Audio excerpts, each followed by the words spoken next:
Sim. Bom, gente, o doutor Ricardo Luba já está aqui, o nosso WhatsApp já está no ar e eu tenho um tempinho ainda para umas perguntas, se você for rápida aí, ó, 12 997 13 26 22.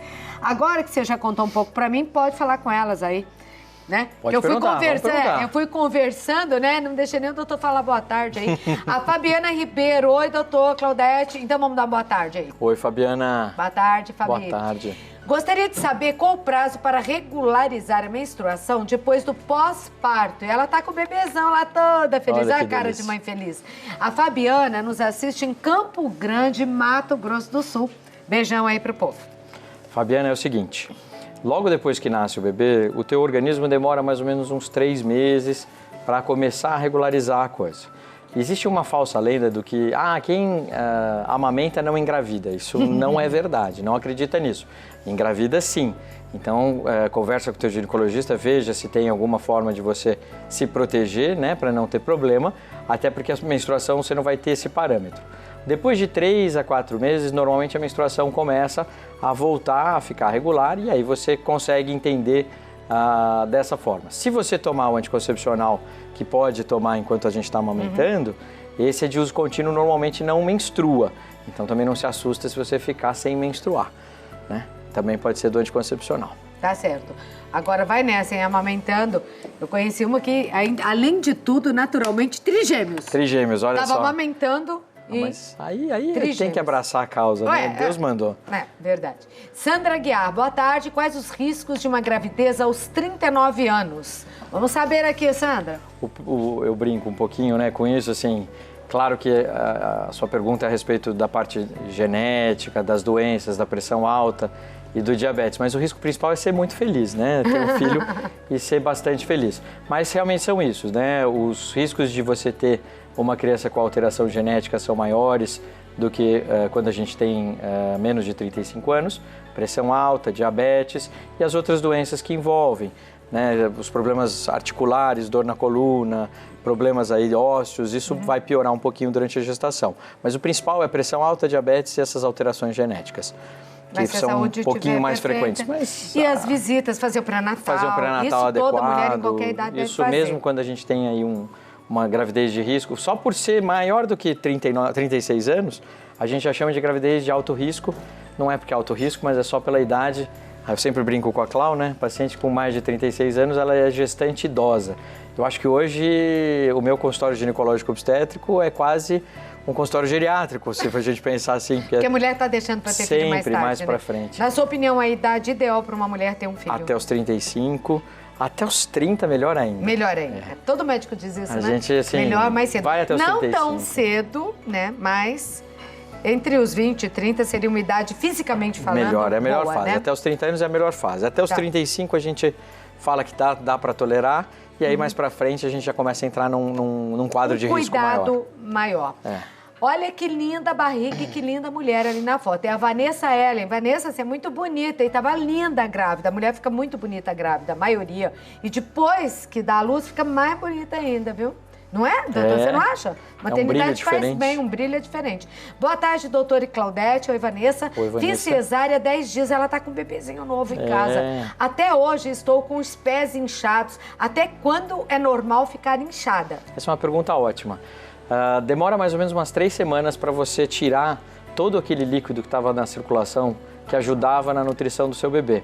Então dá mais ou menos 2 litros, 2,5 litros. Então demora até 3 semanas pós-parto para você conseguir eliminar todo esse líquido. E aí é muito comum ficar inchado exatamente nessas partes que ficam para baixo. A perna, o bumbum e um pouquinho das costas se o bebê ficar, se a mulher ficar muito tempo deitada. Então fique tranquila, pode Caminhar fazer... faz bem? Pode fazer caminhada, pode fazer drenagem nos membros, não vai fazer na parte abdominal, sem a orientação do seu médico. Mas só a drenagem linfática já estimula, nas pernas já estimula bastante para eliminar, usar meia elástica, ajuda um pouquinho também, beber bastante líquido e se alimentar direitinho aí, amamentar, né? Às vezes a pessoa pensa que não, porque ela já está inchada, vai beber água, não vai inchar mais? Não, mas aí você estimula o rim a funcionar melhor. Quanto mais bem hidratado você está, mais ele vai funcionando. Agora, Vanessa, uma notícia não muito boa aqui que o doutor não falou. Mas eu vou perguntar, ele vai falar. Eu acho que ele já ouviu. Aconteceu comigo. Eu calçava 35 e depois que eu tive bebê, eu passei pro 36, nunca mais voltei pro 35. Não é que o pé tava inchado, o pé aumentou. Cresceu. Tem gente que fala isso mesmo. É uma loucura, não é? Tem gente Como que fala que o pé aumenta depois de ter uma criança? O pé aumenta e o quadril aumenta também. Eu não sei, o meu foi o pé. Eu sei que eu perdi todos os sapatos, eu chorava, não tinha mais um sapato que me servia, porque era 35, eu gosto de sapato. Passou pro 36 e até hoje é 36. Então, não voltou, não. Cuidado com os seus sapatos aí. Soraya, olá, doutora Claudete. Olá, Soraya. Olá, Soraya. Gostaria de saber como proceder com a secura vaginal após cirurgia de esterectomia. Foi feita há 3 anos. Um beijo pra você, Soraya. Soraya, vamos lá. Esse ressecamento vaginal que você se refere, ele é muito comum quando a gente faz uma esterectomia onde a gente tira os ovários. Se não houve a retirada dos ovários, normalmente não tem tanta associação com a esterectomia. Mas é bem comum quando a gente retira os ovários por causa da falta de hormônio. Então existem cremes especializados para isso. Para você usar o creminho, ele melhora essa parte interna da vagina, né? A gente chama de mucosa vaginal. Ela fica um pouquinho mais grossinha, não tão fina, machuca menos na hora de ter relação. Incomoda Mas é uma medida menos. paliativa ou vai corrigir o problema? Não, não vai corrigir nunca mais. Se for paliativo. falta de hormônio, é só para manutenção, melhoria da... Bom, mas dá para viver mais confortavelmente. Vive melhor, a gente e melhora até na a vida qualidade. sexual também, né? Sim. Então, converse com o seu médico sobre esse é creme ou pomada vaginal? É uma pomadinha, um creme. Pomada vaginal. Pomada, creme vaginal. Ok. Eu já vou? Então tá, ó, deixa essa pergunta aqui que eu já vou fazer, mas deixa na tela, tá? Tá com o bebezinho também lá, doutor? Também. Elaine Aparecida, boa tarde, Cláudio, doutor. Boa tarde, Elaine. Até quantos meses depois do parto é normal o cabelo cair muito? Ela é do Distrito Federal, Santa Maria, é a Elaine. Elaine, eu vou dar um recado lá e volto com a tua resposta. Então, bom, eu volto aqui com o doutor e a pergunta da Elaine, lá do Distrito Federal. Isso. A Elaine, é assim, quando a gente tem, logo depois do parto, na realidade, não cai o cabelo. Demora mais ou menos uns 2, 3 meses. Dizem que é quando o bebê reconhece a gente. Para começar a cair. Nos 2, 3 meses, até uns 6 meses, é a época onde realmente cai mais. E é sempre bom passar num dermatologista também. Que essa história de, o bebê te reconheceu é balela, né? Mas mexeu com os hormônios, é por isso? Mexe com os hormônios. E aí, você vê que volta, quando você volta a ter a questão da menstruação, quando ela volta e você começa a ter a queda hormonal, uma oscilação hormonal importante, é a hora que você vai ter a queda do cabelo. Mas não é para se preocupar, nunca ninguém ficou careca é normal. por isso, né? Se existe uma tendência a ter alopécia já, é importante já fazer o acompanhamento porque vai cair mais e tem gente que fica com uma alopécia importante. Então, um tricologista, que é o médico especialista em tratamento capilar. Que normalmente é dermato, né?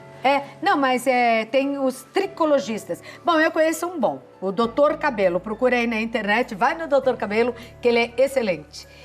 Rosilene Machado, boa tarde. Na menopausa eu tenho que fazer reposição hormonal para não dar osteoporose. Ela é de Campinas, São Paulo.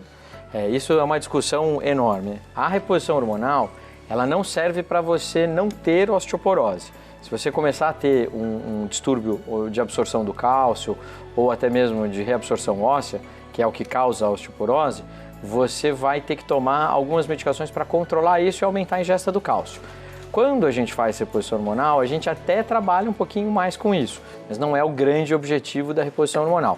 A reposição hormonal, o principal objetivo é retomar um pouquinho o estresse que a mulher tem quando cai o hormônio, então melhorar um pouco a qualidade, ajudar um pouco mais na parte do sono, insônia, irritabilidade e melhorar aqueles calores, né? Aquela sensação de calorão, as ondas, né, de calor que a gente chama de fogacho. Isso é extremamente importante. Muito individual hoje em dia, né, doutora? Não, hoje a gente tem deixado... Antigamente a gente dava para todo mundo. Aí saiu um trabalho falando que fazia câncer em todo mundo. Nossa. Aí todo mundo parou. Aí viram que esse trabalho não estava certo, que não é bem assim. E que hoje realmente existem muitas indicações para reposição hormonal.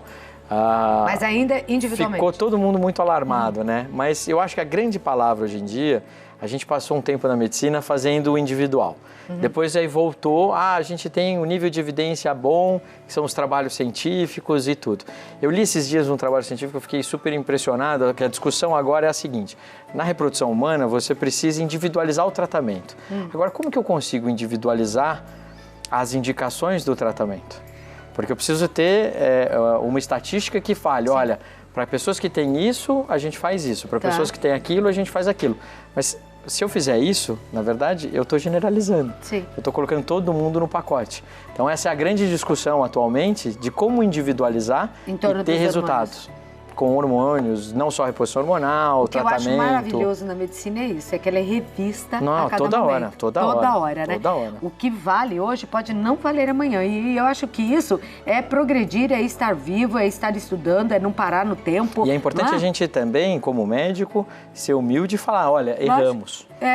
Mas eu segui acho, o que me acreditaram, mas hoje voltamos atrás. Não, é como não dá a gente, certo. né? Que tem gente que acha que aquela ideia nunca deve mudar. Eu acho que sim. E a Por que não? medicina está indo num caminho legal, assim. Eu acho que a gente ouvir um pouco mais o paciente, a gente Ontem nós falamos disso no programa fontes. com a doutora Anice Yamaguchi sobre humanização, né? A humanização, nesse momento, que é importante. entender um pouco o sofrimento. O que a gente vê, assim, eu vejo isso, aprendi, acho que a coisa que a gente mais aprende na medicina, além de tratar os outros, na verdade, é o que o paciente busca em você não é só o seu conhecimento. Sim. É principalmente o teu acolhimento. Isso mesmo. A forma que você trata, se você se importa, se você não se importa, isso te faz um bom médico. Só de conversar, às vezes, com um bom médico, você já sai melhor do consultório, né? Não, às vezes você conversa e fala, nossa, doutor, o problema continua igual, mas eu estou enxergando melhor a coisa. E aí é isso que é bom. Aline Avelino, boa tarde. Eu sou de Goiânia. Gostaria de perguntar ao doutor de quanto em quanto tempo, certo, temos que fazer o exame Papa Nicolau. Essa é outra discussão tremenda, né? A Organização Mundial de Saúde diz que se você fizer 3 Papa Nicolau com um intervalo de 1 ano entre cada e tiver normal, os 3 normais, você pode ficar até 3 anos sem fazer o Papa Nicolau. Isso é saúde pública. Então, entende-se que a estatística que você vai ter problemas com esse paciente é menor. Agora, o recomendado pelo médico do consultório particular é que a gente faça uma rotina anual. Fazer pelo menos um Papa Nicolau uma vez por ano. Não precisa fazer 1 milhão de exames, mas pelo menos um Papa Nicolau quando você for mais jovem. E depende também dos níveis de promiscuidade. A Organização Mundial de Saúde também ela fala o seguinte, promiscuidade é você ter mais de 2 parceiros durante 1 ano. Quer dizer, é não ter um parceiro fixo, né? Sim. Se você tem mais de 2 parceiros, você aumenta o risco, principalmente, por exemplo, de contágio com HPV, que é muito frequente. E o HPV é o principal fator de risco para o câncer de colo de útero. Então é importante a gente ter isso. Agora, acho que não custa, né? Se der, se for possível, uma vez por ano, faz os principais ali, né? É um exame tão simples, né? É fácil. Não é uma porque já que vai no consultório fazer a sua mamografia, que aí você tem que fazer mesmo, já aproveita e faz, né? A Anne, boa tarde, tive uma gravidez tubária há 5 anos. Perdi uma das trompas e fiz exame para desobstruir a que ficou, mas até hoje não consegui engravidar. Será que ainda terei chances de engravidar? Como poderia proceder? Obrigada. Ela não diz de onde é. Mas, Anne, olha a Nossa Senhora ali. Peça, reze, não é não?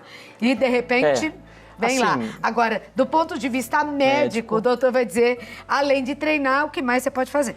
Nesses casos, Anne, quando a gente tem uma obstrução tubária, mesmo que você consiga fazer a desobstrução, normalmente aquela parte interna da trompa, ela tem uma função de movimento ciliar. Tem vários ciliozinhos que fazem com que o óvulo saia lá da frente e vá até o útero, né? Da ponta ali da trompa do ovário até a parte interna do útero e é onde encontra o espermatozoide.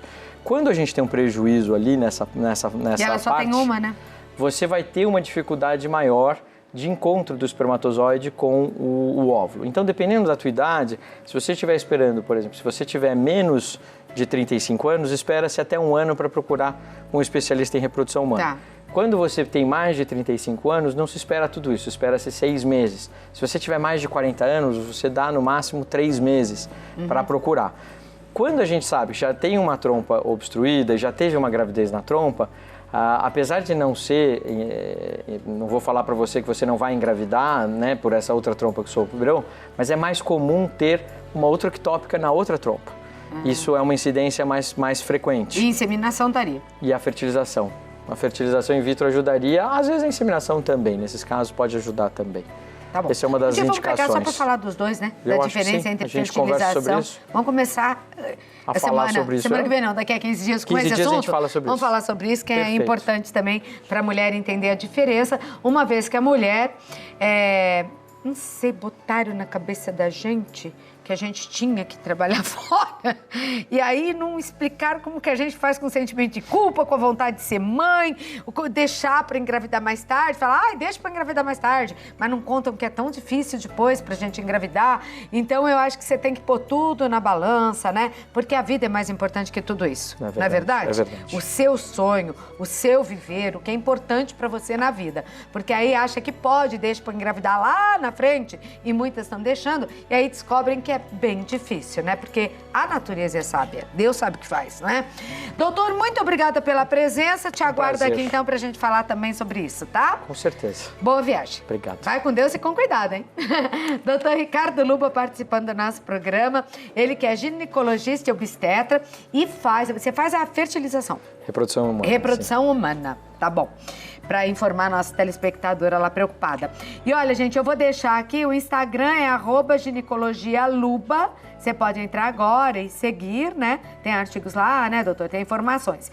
E contatos por telefone. 11, que é São Paulo, onde o doutor fica, 2769-6013. 2769-6013, São Paulo, tá? Um beijo, doutor. Muito obrigada por ter vindo, tá? Boa viagem, um beijo na esposa linda e nas crianças. Obrigado.